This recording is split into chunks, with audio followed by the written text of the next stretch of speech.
দেখুন, আমি তো শৈশবে ফিরে গিয়েছিলাম যখন আমি সুজাপুর কেন্দ্রে বড় হয়েছি, বিধানসভা কেন্দ্রে। রুবি নূর আমাদের বিধায়িকা ছিলেন দীর্ঘদিন। কখনো ভাবিনি যে রুবি নূরের যোগ্য উত্তরসূরি, গনি খানের যোগ্য উত্তরসূরি মৌসুম ব্যানার্জির নূর একদিন আমার প্রচারে আমার সঙ্গে পা মেলাবেন। এটা আমার কাছে একটা বড় পাওয়া। এবং দিদির একটা আলাদা ক্যারিশমা আছে। আপনারা জানেন উনি যথেষ্ট পপুলার এবং জনপ্রিয় একজন নেত্রী। প্রচুর লোক রাস্তার দুধারে দিদিকে দেখতে আসছেন, তার কথা শুনছেন।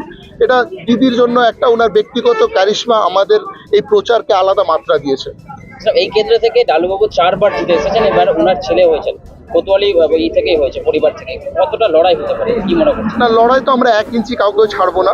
আমরা যথেষ্ট আশাবাদী যে যদি বিজেপিকে আটকাতে হয় তবে সেটা কংগ্রেস নয়, সেটা তৃণমূলের মাধ্যমে সম্ভব। কারণ বিগত নির্বাচনগুলো বিধানসভা এবং পঞ্চায়েতে যেভাবে কংগ্রেসের ভোট কমেছে, তাতে সাংগঠনিকভাবে কংগ্রেস এতটা মজবুত নয় যে তারা বিজেপিকে আটকে দেবে। এবং প্রদেশ কংগ্রেস যেভাবে রাজ্য বিজেপির সুরের সুর মিলিয়ে বিরোধী রাজনীতি করছে, তাতে তাদের দ্বারা যে বিজেপিকে আটকানো যাবে, সাম্প্রদায়িক শক্তিকে পরাস্ত করা যাবে, এটা মালদা বুঝিয়েও বুঝে গেছে যেটা কংগ্রেসের দ্বারা সম্ভব নয়। তৃণমূল কংগ্রেসই পারবে এটা।